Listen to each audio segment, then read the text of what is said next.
Welcome to beginning for learning. आज हम करने वाले हैं यथार्थवादी दृष्टिकोण यानी रियलिस्ट अप्रोच क्या होती है। तो देखो, ये जो रियलिस्ट अप्रोच हम करने वाले हैं उससे पहले हमें ये समझना होगा कि हम इसे क्यों पढ़ रहे हैं, किस चीज से ये संबंधित है। तो ये है इंटरनेशनल पॉलिटिक्स से संबंधित यानी अंतरराष्ट्रीय राजनीति से संबंधित। इंटरनेशनल पॉलिटिक्स, अंतरराष्ट्रीय राजनीति, ये क्या है कि देखो, जो इंटरनेशनल पॉलिटिक्स, ये जो अंतरराष्ट्रीय राजनीति है, ये जो एक हमारी विश्व राजनीति या राजनीति में ये जो एक नया विषय है, ये न्यू है। इसलिए इसकी स्टडी करने के लिए यानी इसका अध्ययन करने के लिए कई जो दृष्टिकोण हैं वो सामने आए हैं। ठीक है, इंटरनेशनल पॉलिटिक्स को स्टडी करने के लिए उसमें एक रियलिस्टिक अप्रोच भी है। ठीक है, जैसे इंटरनेशनल पॉलिटिक्स की स्टडी करने के लिए क्योंकि एक नया विषय आया है, एक नया टॉपिक आया है, तो उसकी स्टडी करना तो जो है वो विद्वानों के बीच में इस चीज को लेकर, ताकि इसकी अच्छे से स्टडी की जा सके, अलग अलग इन्होंने दृष्टिकोण अपने अपने दिए हैं। जैसे इसमें आज हम रियलिस्टिक अप्रोच की बात करेंगे। वैसे इसमें एक होता है हिस्टोरिकल अप्रोच, हिस्टोरिकल अप्रोच जिसे कहते हैं ऐतिहासिक दृष्टिकोण, सिस्टम अप्रोच। ठीक है, सिस्टम अप्रोच जिसे प्रणाली दृष्टिकोण हम कह देंगे। ठीक है, वैसे ही मार्क्सिस्ट अप्रोच भी होती है। ठीक है, मार्क्सिस्ट अप्रोच जिसे मार्क्सवादी दृष्टिकोण कह देंगे। वैसे ही एक होती है हमारी आइडियलिज्म, आइडियलिस्ट कह देंगे, आइडियलिज्म, ये इसको बोलते हैं आदर्शवादी अप्रोच। तो इस तरह की कई अप्रोच जो है वो फेमस है इंटरनेशनल पॉलिटिक्स की स्टडी करने के लिए। उसी में से आज हम करने वाले हैं रियलिस्टिक अप्रोच यानी यथार्थवादी अप्रोच, जो इंटरनेशनल पॉलिटिक्स के बारे में किस तरह के जो है अपने दृष्टिकोण रखती है, इंटरनेशनल पॉलिटिक्स को किस तरह से उन्होंने डिफाइन किया है, वो हम समझने वाले हैं। देखो, सबसे पहले तो मैं आपको बता दूं कि जो इंटरनेशनल राजनीति है, ठीक है, उसमें क्या है, देखो, रियलिस्टिक अप्रोच जो है इंटरनेशनल पॉलिटिक्स को, अंतर्राष्ट्रीय राजनीति को किस तरह से देखता है वो बात करेंगे। लेकिन उससे पहले हम ये जो रियलिस्ट यानी यथार्थवाद है, ठीक है, यथार्थवाद या रियलिस्ट, इसको समझना जरूरी है कि इसका मीनिंग क्या है। देखो, रियलिस्ट का मतलब है वास्तविक, जो कि इससे पता ही चल जा रहा है सीधा नाम से, रियल यानी वास्तविक। जो चीजें वास्तविक हैं, जो सच है, ये उन्हीं को मानता है। कहने का मतलब है जिन चीजों को हमारी ज्ञानेंद्रियां देख सकती हैं, यानी हमारी सेंसेस जिन चीजों को प्रत्यक्ष रूप से देख सकते हैं, ठीक है, प्रत्येक रूप से जिन चीजों को देखा जाता, मतलब जो आप सामने देख रहे हो, ये उसी को सत्य मानते हैं। सुनी सुनाई बातों पर नहीं विश्वास करते, ईश्वर वगैरह पर विश्वास नहीं करते। मतलब ये कहते हैं कि जो हमारी आंखें देख सकती हैं, जो हम वास्तविकता में जिस चीज को देख रहे हैं, जो चीज जैसी है, ये उसको वैसा ही मानते, उसी चीज को सत्य मानते। जैसे फॉर एग्जाम्पल है, जो है, मान लीजिए ये ब्लैक बोर्ड है, तो मैं इसे देख पा रही हूँ, है ना, अपनी आंखों से, इसलिए ये इसको सत्य मानेंगे। मतलब जो देखा जा सकता है, जिसको प्रत्यक्ष रूप से ज्ञानेंद्रियों द्वारा देखा जा सकता है, उसे ही रियलिस्ट वाले जो है वो उस पे विश्वास करते हैं, उसी चीज को जो है वो मानते हैं। ठीक है, तो अब हम इस अप्रोच को जो है, रियलिस्ट अप्रोच जो है, उसको हम इंटरनेशनल पॉलिटिक्स के परिप्रेक्ष्य में जो है बात करेंगे कि ये है क्या, इंटरनेशनल पॉलिटिक्स में किस तरह से यथार्थवादी दृष्टिकोण भूमिका निभाता है। तो जैसे कि मैंने बोला कि यथार्थवादी क्या है, वो वास्तविकता पर विश्वास करते हैं, रियल चीजों पर विश्वास करते हैं, सुनी सुनाई सैद्धांतिक चीजों पर, आदर्श मूल्य, इन चीजों पर विश्वास नहीं करते। जो चीज देखते हैं उस पर ही विश्वास करते हैं यथार्थवादी, इसलिए आपने ये जरूर याद रखना है। तो यथार्थवादियों का इंटरनेशनल यानी अंतरराष्ट्रीय राजनीति के बारे में इनके क्या दृष्टिकोण है। यथार्थवादी जो है वो इंटरनेशनल पॉलिटिक्स को मानते हैं शक्ति के लिए संघर्ष,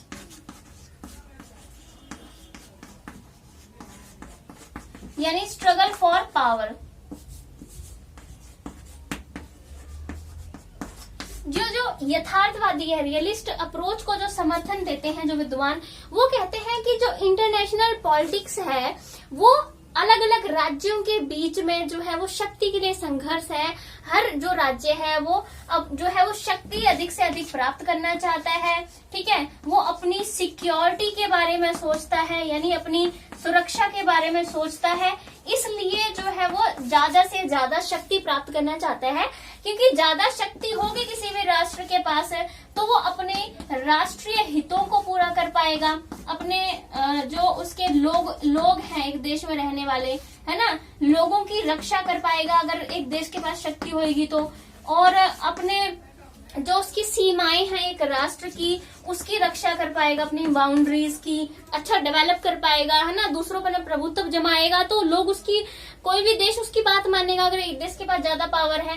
तो इसलिए यथार्थवादी कहते हैं कि हर एक जो देश है वो अपने राष्ट्र हितों को पूरा करना चाहता है, अपने लोगों की रक्षा करना चाहता है, विकास करना चाहता है, अपनी बाउंड्रीज की रक्षा करना चाहता है, इसलिए वो शक्ति प्राप्त करना चाहता है। इसलिए सारे जो राष्ट्र हैं वो शक्ति प्राप्त करना चाहते हैं। इसलिए आपस में जो इंटरनेशनल पॉलिटिक्स है वो शक्ति के लिए संघर्ष है।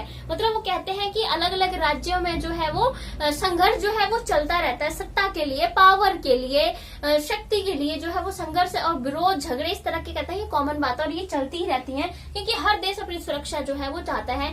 और ये कहते हैं कि ये स्वाभाविक है, इसमें वो कोई बहुत बड़ी बात नहीं है, कि चौंकने वाली कोई बात नहीं है कि विभिन्न राष्ट्रों में शक्ति के लिए संघर्ष होता है। कहते हैं ये स्वाभाविक है, नॉर्मल सी बात है, क्योंकि वो हमेशा मानते हैं कि जो मनुष्य का स्वभाव होता है वो शुरू से ही कहते हैं कि मनुष्य जो है वो लालची रहा है। मनुष्य के स्वभाव को वो लालची मानते हैं कि मनुष्य जो स्वभाव से ही लालची रहा है, उसे हमें कोई भी चीज मिल गई तो उसको कभी उसकी संतुष्टि जो है उसे नहीं मिलती है, वो जो है वो फिर से नई चीज जो है वो प्राप्त करना चाहता है। उसे कितना भी मिल जाए कभी वो संतुष्ट नहीं होता, लालची है और वो अधिक से अधिक पावर जो है प्राप्त करना चाहता है, अधिक से अधिक चीजें प्राप्त करना चाहता है। और लालची के साथ में ये मनुष्य को यथार्थवादी स्वार्थी भी मानते हैं कि जो मनुष्य है वो स्वार्थी है, ठीक है। मतलब सेल्फ सेंटर्ड है, सेल्फ इंटरेस्ट है, इसको सिर्फ अपने से लेना देना है। कहते हैं कि स्वार्थी है, इसलिए जो कोई भी वो काम करता है अपने स्वार्थ को रखकर ही कोई काम करता है मनुष्य। तो वैसे ही कहते हैं कि इंटरनेशनल पॉलिटिक्स में ही जिस तरह से एक मनुष्य का स्वभाव जो है वो स्वार्थी है, वैसे ही विभिन्न राज्यों को चला कौन रहा है? एक देश की सत्ता को कौन चलाते हैं? मनुष्य ही चला रहे हैं ना एक देश की सत्ता को। तो मनुष्य चला रहा है तो मनुष्य का स्वभाव अगर लालची है, जिसके हाथ में बागडोर है वही अगर स्वार्थी है, लालची है, तो देश का भी जो है वो एक देश भी तो उस अकॉर्डिंग ही चलेगा ना, चला तो मनुष्य ही रहे हैं ना।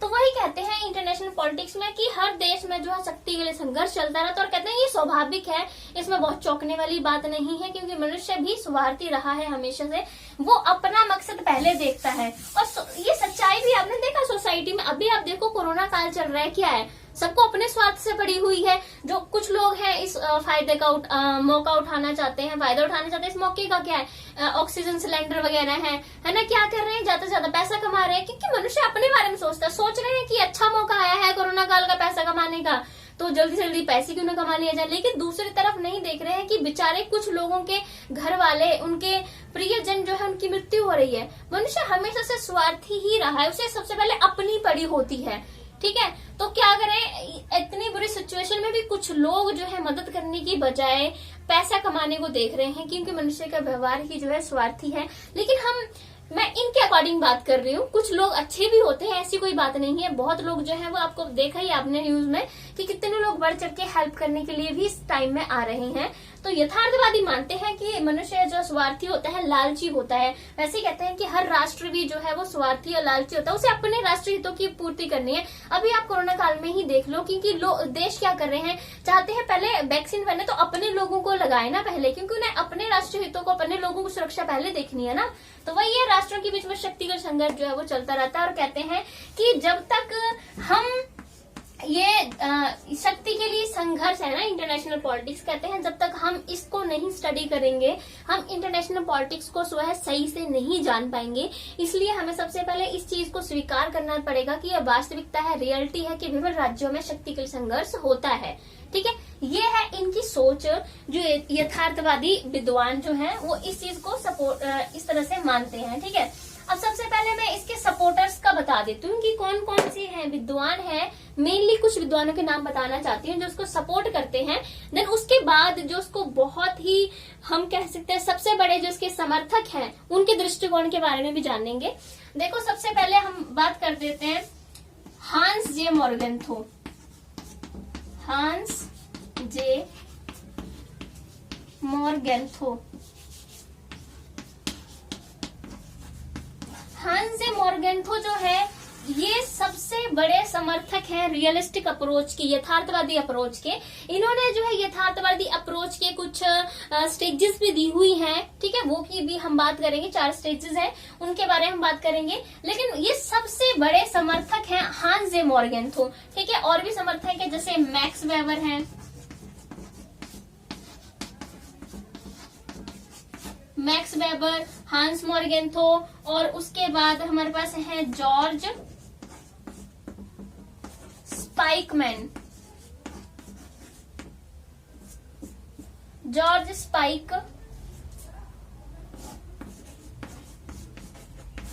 ठीक है, जॉर्ज स्पाइकमैन है। और भी बहुत सारे सपोर्टर्स हैं इसके, लेकिन सबसे जो बड़े सपोर्टर हैं वो है हांस जे मॉर्गेंथो, ठीक है। एक और मैं आपको नाम बता देती हूँ, फ्रेडरिक शूमैन,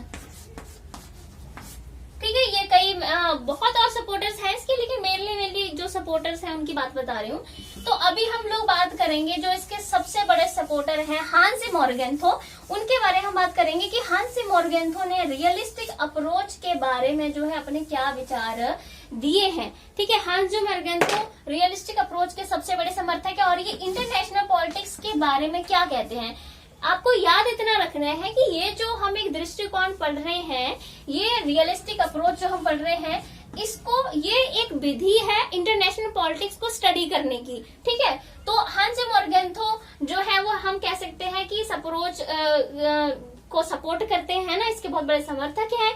और इन्होंने इंटरनेशनल पॉलिटिक्स को स्टडी किया, तो उन्होंने इंटरनेशनल पॉलिटिक्स के बारे में क्या बोला, वही जो हम पहले बात कर चुके हैं। ये कहते हैं कि इंटरनेशनल पॉलिटिक्स जो है वो शक्ति के लिए संघर्ष है, ठीक है, शक्ति के लिए संघर्ष, जो कि मैं पहले बात कर चुकी हूँ, स्ट्रगल फॉर पावर, ठीक है। ये कहते हैं कि जो इंटरनेशनल पॉलिटिक्स है उसका अंतिम उद्देश्य कोई भी हो, ठीक है, लेकिन उसका जो सबसे महत्वपूर्ण और जो निकटतम उद्देश्य है वो है शक्ति प्राप्त करना इंटरनेशनल पॉलिटिक्स का, ठीक है। ये कहते हैं कि जो इंटरनेशनल पॉलिटिक्स है, ठीक है, उसमें विभिन्न राज्य जो है वो शक्ति के लिए संघर्ष करते रहते हैं, क्योंकि उन्हें जो है ज्यादा से ज्यादा शक्ति प्राप्त करनी है, अपने जो है वो प्रभु सत्ता को जो है वो स्थापित करना है, क्योंकि इससे क्या होगा कि वो अपने राष्ट्रीय हितों की पूर्ति कर पाएंगे, लोगों की रक्षा कर पाएंगे। हांस जे मॉर्गेंथो की ये विचार है इंटरनेशनल पॉलिटिक्स के इंटरनेशनल पॉलिटिक्स के बारे में, ठीक है। तो अभी देखो, अभी ये तो है हांस जे मॉर्गेंथो ने बात की इसके बारे में, ठीक है। वही बात है, देखो कहते हैं कि ज्यादा शक्ति होगी तो कोई भी देश दूसरे देशों से अपनी बात वो आसानी से मनवा पाएगा। अब हम लोग थोड़े से और इनके बारे में बात कर लेते हैं, ओवरऑल एक बार समझने आए। ये जस्ट आप इसको मीनिंग में ले जो मैं भी बता रही हूँ, ताकि आपको एक ये है कि रट्टा ना मारे, ओपन माइंडेड हो जाए इस टॉपिक को लेकर, थोड़ा समझ में आ जाए। फिर हम उसके बाद में इसका नेचर स्कोप सब कुछ बाद में करेंगे, पर पहले समझना होगा कि ये यथार्थवादी जो दृष्टिकोण वाले लोग हैं इंटरनेशनल पॉलिटिक्स के बारे में क्या कहते हैं, ठीक है। तो अभी हम नेक्स्ट एक और बात इसमें मैं आपको बता देती हूँ, इसके हम एग्जाम्पशन करेंगे। आइडियोलॉजी, आइडियोलॉजी, आइडियोलॉजी यानी विचारधारा,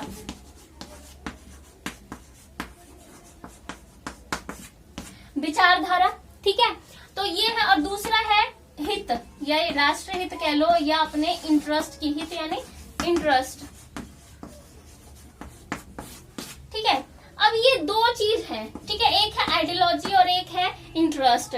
तो ये जो यथार्थवादी हैं वो आइडियोलॉजी को महत्व नहीं देते हैं, ठीक है, उसकी जगह पर ये हितों को महत्व देते हैं, क्योंकि इन्होंने अभी ही बोला कि हितों को महत्व की हर राज्य जो है वो अपने इंटरेस्ट को पूरा करना चाहता है, राष्ट्रीय इंटरेस्ट को पूरा करना चाहता है, इसलिए वो शक्ति प्राप्त करना चाहता है, इसलिए ज्यादा शक्तिशाली बनना चाहता है। इस तरह की कोई विचारधारा, सिद्धांत, नियम उस चीज को बिलीव नहीं करते, क्योंकि रियलिटी में बिलीव करते हैं। तो ये कहते हैं कि इंटरनेशनल पॉलिटिक्स को आप ऐसे देखो, रियलिटी देखो उसकी, ना कि सैद्धांतिक रूपों में आप बात करो। रियलिटी ये है कि विभिन्न देशों में जो है वो शक्ति के लिए जो है संघर्ष हो रहा है। अब रियलिटी को देखो, कहते हैं हर देश जो है अपने राष्ट्रीय हितों को पूरा करने में लगा हुआ है, इसलिए ये हितों को ज्यादा महत्व देते हैं, ना कि विचारधारा को ये महत्व देते हैं। ठीक है, तो ये वाली बात भी आपने याद रखनी है इसमें।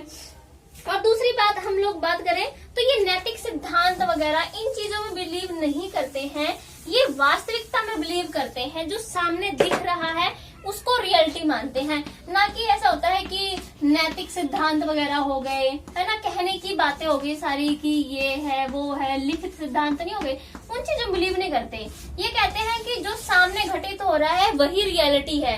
ये नैतिक सिद्धांत वगैरह बिलीव नहीं करते कि ये तो सच्चाई नहीं है, कहते सच्चाई देखो, रियलिटी देखो क्या चल रहा है। ठीक है, तो ये तो हो गया। अब हम लोग इसकी कुछ अजम्पशंस के बारे में बात करेंगे कि जैसे जिनको कहते हैं मूल धारणाएं, बेसिक अजम्पशंस क्या है लोगों की मनुष्य के बारे में या इंटरनेशनल पॉलिटिक्स के बारे में, किस तरह की ये मूल धारणाएं रखते हैं, वो बात करेंगे हम।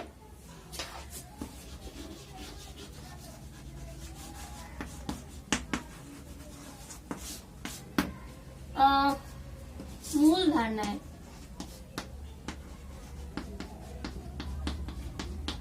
आई होप दिख रहा होगा आपको।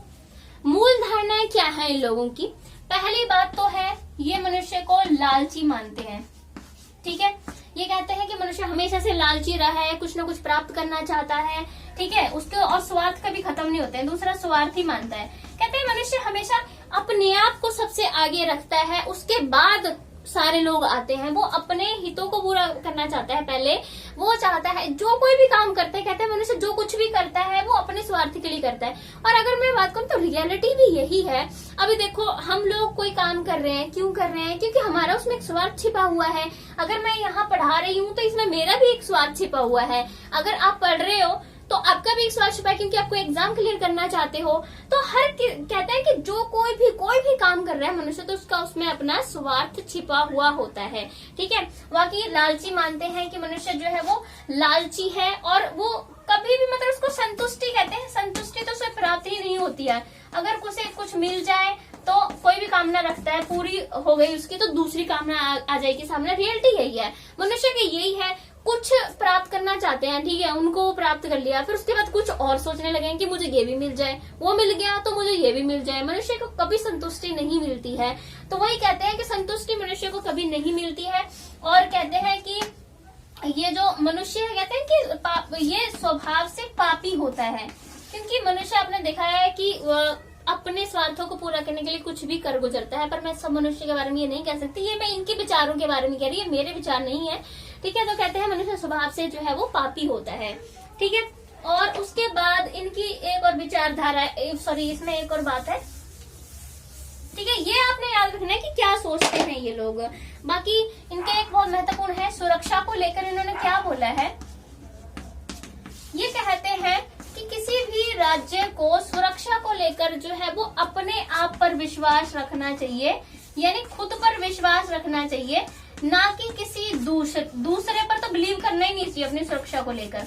ठीक है, वो कहते हैं कि अपनी सुरक्षा को, अपनी सिक्योरिटी को लेकर किसी दूसरे पर निर्भर ना हो, किसी दूसरे राष्ट्र पर निर्भर ना हो। अपनी फोर्स, अपना बल तैयार करो, खुद पे बिलीव करो, कोई नहीं आपकी हेल्प करने वाला, किसी पे विश्वास मत करो। ठीक है, और कहते हैं स्पेशली जो अंतर्राष्ट्रीय कानून है या अंतर्राष्ट्रीय जो सरकारें हैं, अंतर्राष्ट्रीय कानून या अंतर्राष्ट्रीय सरकारें हैं, कहते हैं कि उनको तो मतलब कि कभी भी जो है वो अपनी सुरक्षा का जो कार्य है वो नहीं देना चाहिए किसी भी राज्य को। अपनी ही सेना तैयार करो, अपना बल तैयार करो। अगर आप अपनी कोई भी राष्ट्र अपनी रक्षा करना चाहता है, सुरक्षा करना चाहता है, ना कि दूसरों पर जो है वो निर्भर रहो। ठीक है,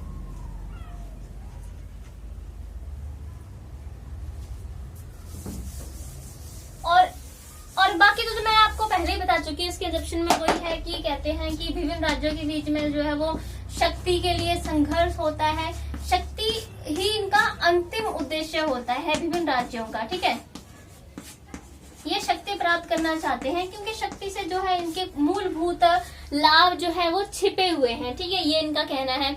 और बाकी इसमें ये एक और चीज कहते हैं, सर्वाइवल।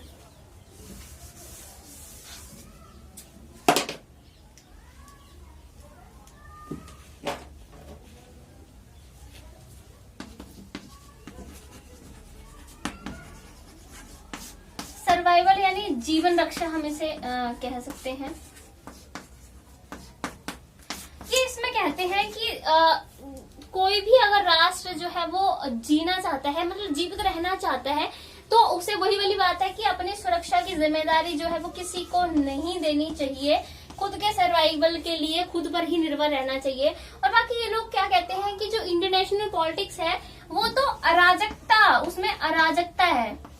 ठीक है, अराजकता से संचालित होती है, मतलब इंटरनेशनल पॉलिटिक्स जो चल रही है वो अराजकता से ही चल रही है, क्योंकि शक्ति के लिए संघर्ष चल रहा है, विभिन्न देशों में मारपीट हो रही है, अलग अलग हथियार बनाए जा रहे हैं, युद्ध की तैयारियां चल रही है, परमाणु हथियार बनाए जा रहे हैं। कहते हैं इंटरनेशनल पॉलिटिक्स का तो अराजकता से ही चलती है पूरी इंटरनेशनल पॉलिटिक्स। और कहते हैं कि इसमें कोई केंद्रीय सत्ता नहीं है।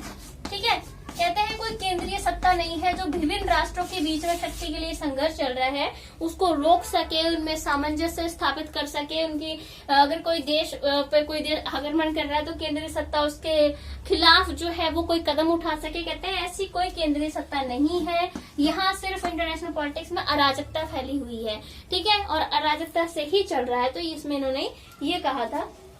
और बाकी वो ये सेल्फ हेल्प वाली बात आती है कि खुद की रक्षा खुद करो, दूसरों पर डिपेंड ना हो। ठीक है, ये इनके अजम्पशंस हैं। अब हम लोग करने वाले हैं, नेक्स्ट वीडियो में करेंगे हम इसके नेचर के बारे में।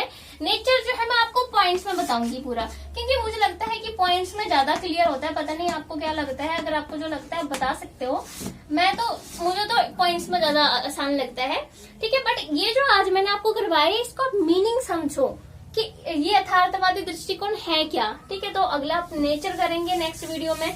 और मैं एक बार उसका ओवरऑल आपको रिवाइज करवा देती हूँ कि यथार्थवादियों का मेन क्या है। पहले तो ये मनुष्य के बारे में सोच इनकी है कि लालची है, स्वार्थी है, सिर्फ अपने हितों को पूरा करने के लिए वो कोई भी कार्य करता है। वैसे ही कहते हैं कि विभिन्न जो राष्ट्र हैं वो शक्ति के लिए संघर्ष करते हैं, उसमें झगड़े चलते रहते हैं, युद्ध चलते रहते हैं, क्योंकि हर कोई राज्य जो शक्ति प्राप्त करना चाहता है अपनी राष्ट्रीय हितों की पूर्ति के लिए, अपनी सुरक्षा के लिए, अपने लोगों की भलाई के लिए। ठीक है, तो ये शक्ति के लिए संघर्ष मानते हैं और कहते हैं इंटरनेशनल पॉलिटिक्स तो अराजकता से ही संचालित होती है, ऐसा यथार्थवादियों का मानना है। ठीक है, अपने ये इसमें और ये रियलिटी में विश्वास करते हैं, जो आंखें देख सकती हैं, जो प्रत्यक्ष हमारे सामने है, डायरेक्ट हमारी ज्ञानेंद्रियां जिस चीज को देख सकती है वो रियलिटी है, ना कि सुनी सुनाई बातें, आदर्श, नियम, मूल्य, इस तरह की चीजें नहीं। वास्तविकता में बिलीव करते हैं कि जो हमें दिख रहा है सामने वो ही वैसा का वैसा है और इसके सिवाय कुछ नहीं है। ठीक है, तो ये हुआ जस्ट एक मीनिंग की यथार्थी किस तरह से इंटरनेशनल पॉलिटिक्स को देखते हैं। अब हम लोग नेचर की बात करेंगे नेक्स्ट वीडियो में। देन उसके बाद सबसे पहले मैं नेचर के बाद आपको मॉर्गेंथो के जो 4 सिद्धांत है उनके बारे में जरूर बताऊं, क्योंकि वो बहुत ही जरूरी है। रियलिस्टिक अप्रोच हम एक प्रकार से कह सकते हैं मॉर्गेंथो से ही रिलेटेड है। मॉर्गेंथो के विचार ही इसमें मेनली बताए जाते हैं। तो मॉर्गेंथो के जो स्टेजेस हैं उनके बारे में बात करना बहुत जरूरी है, वो हम नेक्स्ट वीडियो में बात करेंगे। और गाइज अगर आपको मेरा वीडियो अच्छा लगता है तो प्लीज लाइक शेयर सब्सक्राइब जरूर कर दिया करें। और अगर आपको कोई, मैंने जैसे कि पहले ही बोला कि कोई टॉपिक आपको लगता है कि आपको मेरे से समझना है, पढ़ना है, तो आप डिस्क्रिप्शन बॉक्स में जो है चैट बॉक्स में आप बता दें तो मैं उसे करवा दिया करूंगी। Thank you so much guys.